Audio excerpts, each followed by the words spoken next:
Ikaze inshuti z'akadasohoka ku muyoboro wanyu, tunyarukire muri Tanzania aho umuturage yishwe, iperereza rikaba rikiri gukorwa. Tugaruke mu Rwanda aho miliyoni 9 zibwe muri banki. Izi miliyoni zikaba zari iz'abaturage bagiye bakora ikimina. Twikoze ku mutekano wo mu Rwanda uko uhagaze, aba ariwe dukomerezaho incamake z'amakuru nagombaga kubagezaho nizo ngizo.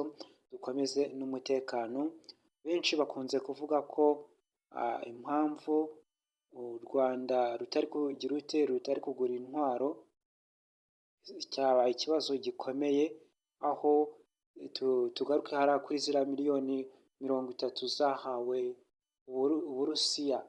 Uburusiya se murabona ari igihugu gikwiye gufashwa n'u Rwanda?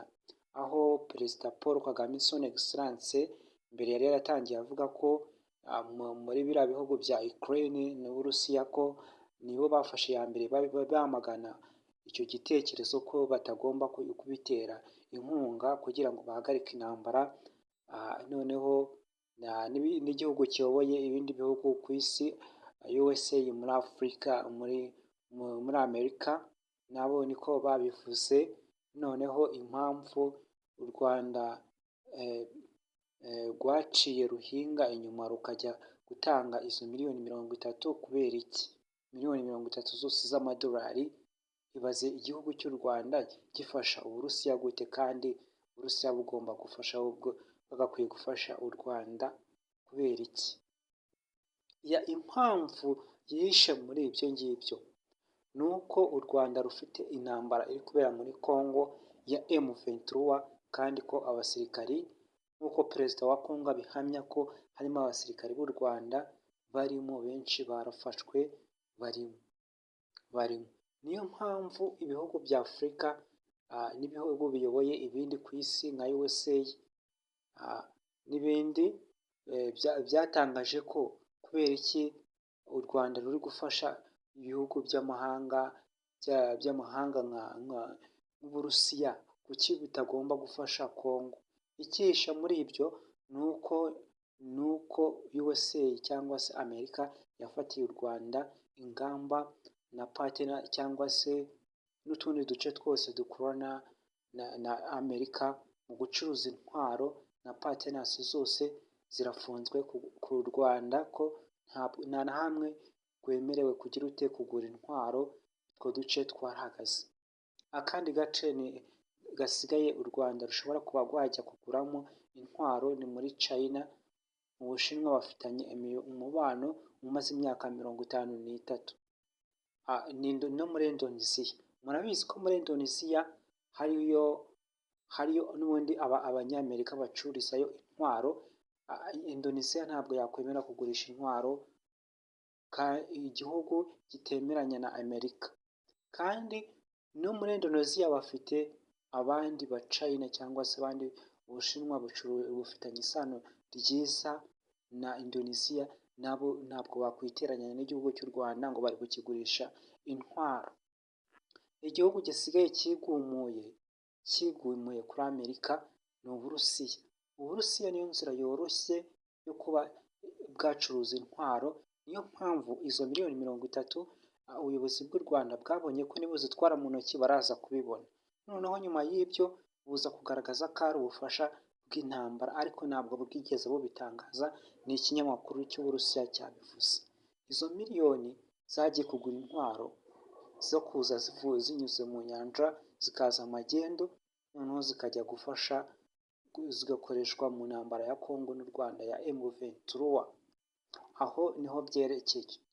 Mbabwira ko igihamya ibemeza aya makuru ko ariyo, mwajya umugabo bita Dr Kambanda abivuga bishimangira ko inshuti ye yamubwiye ko hari abasirikari barenga 100 bamanitse amaboko ba RDF b'ingabo z'u Rwanda, bamanitse amaboko. Abandi baretse barigumuye abo ngabo. Abandi bategereje kubaha kondisiyo bagenderaho kugira ngo bakomeze urugamba. Uyu mugabo Dr Kambanda akaba yagaragaje ku kiganiro yatanze ku kinyamakuru cyangwa se kuri channel ya Eastern Africa Diary Jean Paul. Iki kiganiro ukeneye byimbitse n'ibindi bintu bisesereza bagiye bavuga cyane wajya kubishakirayo. Uyu mugabo Dr Kambanda akaba yavuze ko agira inama RDF cyangwa abanyarwanda ko ngo nibagera mu gihe Paul Kagame azabohereza gufasha M23 abandi nyine bazagenda nyuma yaho ko bazagira ngo bakamanika amaboko bagahita biyunga kuri FARDC. Ayo niyo makuru yatangaje ko kandi ko yagiye avuga ko bije y'igihugu y'igisirikare cya Congo kiruta bije y'igihugu cyose cy'u Rwanda, ko u Rwanda ntabwo rushobora gutsinda Congo, ntabwo bibaho. Iyo umuntu akurusha amafaranga aba akurusha byose. Ikindi abantu bavuga FDLR ntabwo bazi iyo ariyo.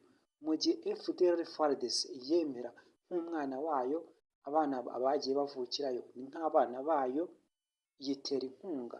Dore ukuntu bigenda muri turiya duce twa Goma na Kibaya.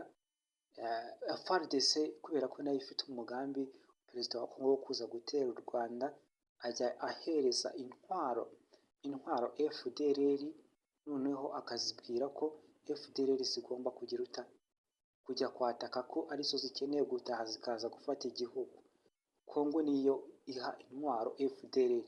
Ikindi FDLR itoza igisirikare cya FARDC kubera ko abasirikare bayo barakuze bazi urugamba. Ikindi bafite ideology, icyo ni ikindi ingengabitekerezo yo gucengezamo abo bana bavutse nyuma.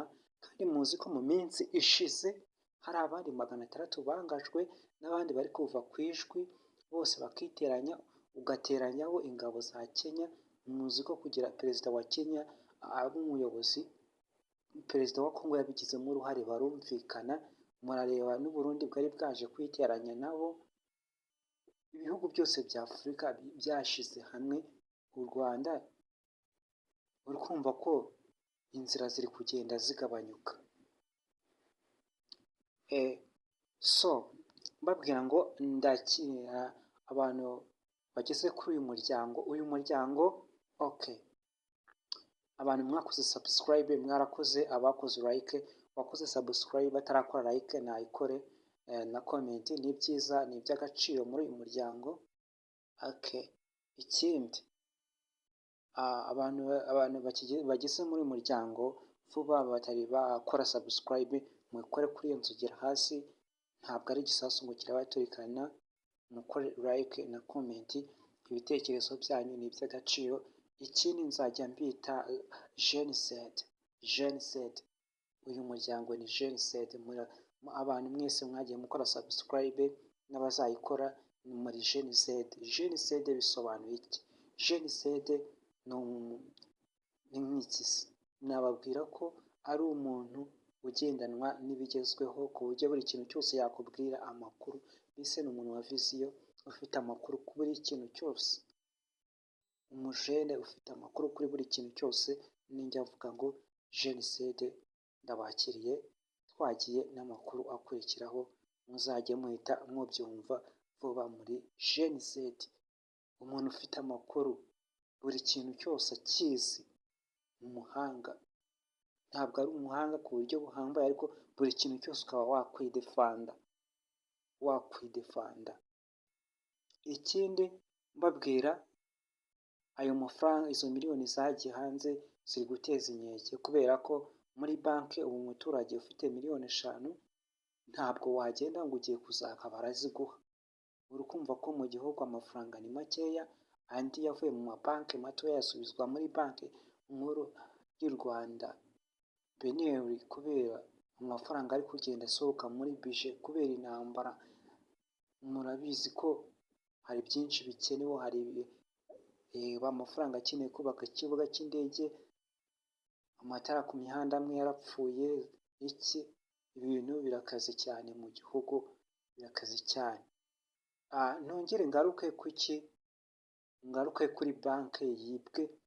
Bigaragazwa ko abaturage bakoze ikimina bakaza kubitsa muri banki miliyoni 9 mu Rwanda, none zibwe, none ubu ngubu abaturage ntabwo bagifite icyizere cyo kugira ute kongera kuzajya kubitsa muri banki, byasubiye kera muri za 1992, amafaranga abaturage bari kuyabika mu kimuga, icyo nacyo ni ikibazo, ntabwo ari iterambere. Twari dukeneye kujya muri digitale, turi gusubira muri analogue kubera umutekano mukeya. Izo nazo ni ingaruka, ni pros na cons. Pros ushatse kuvuga advantage, cons na disadvantage. Ibyo bikomeje gufata intera, mbabwira ngo umuturage utavuga rumwe n'ubutegetsi bwa Tanzania, uyu muturage yishwe ku buryo butunguranye, aho bagaragaza ko ari abasirikari bamwishe ba Tanzania, ariko perezida yavuze ko bakomeza ngo gukora iperereza. Yego, ntawuburana n'umuhamba, nyine ni uko byagenze. Ikindi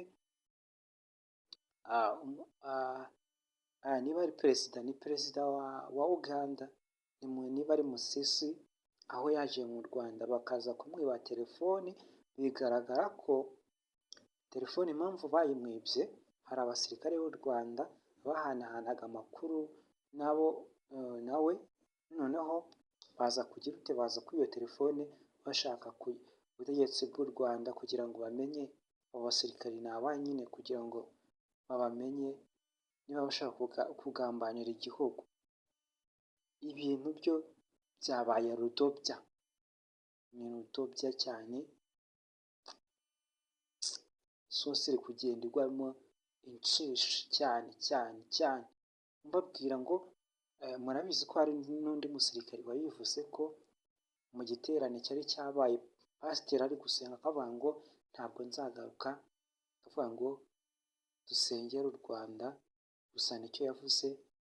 Noneho avuga ko ngo amadeya ngo ndiyo, n'ubundi yivuze ngo ndiyo, uvuze igiswahili ngo yego, niko yavuze. Ntabwo yigeze atangaza mu mazina ye kubera ko bahita bamurangiza. Yatanze amakuru y'igihugu, ariko sinzi niba bataramumenye, gusa yavuze ko atazagaruka ngo basengere igihugu cy'u Rwanda kimerewe nabi, abaturage muri ku isonga, abajeniside muraba mwumva, n'abandi mwese, icya mbere ni amakuru. Dusengere igihugu cy'u Rwanda kiri mu kaga no mu kangaratete kubera ibibazo. Ati Nyagasani, turakwinginze ngo ukomeze kongerera imbaraga ingabo z'u Rwanda, zikomeze kurinda umutekano, uhe umukuru wacu Son Excellence imbaraga zo gukomeza kuyobora igihugu cy'u Rwanda. Abaturarwanda mwese mubeho neza nk'uko byari bisanzwe, amahoro n'umutekano bisagambe, inkotanyi cyangwa se RDF zitsinde abanzi, maze ubusugire buganze busagambe. Nicyo kintu nasabira abanyarwanda, kandi kugira ngo amahoro asagambe, buri wese afite isengesho yatura igihugu cy'u Rwanda kubera ko kiri mu byago. Ibaze ufashiza indi mitwe iba muri Congo yifatanyije na FDL, FARDC, ibyo bihugu by'abaturanyi, Burundi, Kenya, ugashyiraho MONUSCO, ukazana n'ibihugu by'abanyamahanga bitari kuvuga rumwe n'u Rwanda, kubera ko ruri kwijandika mu ntambara zikomeye cyane. Nubwo nyine M23 ngo niba ifatanyije n'u Rwanda, niba muri ako gace ka Kibaya bacukuramo koruta bakagurisha.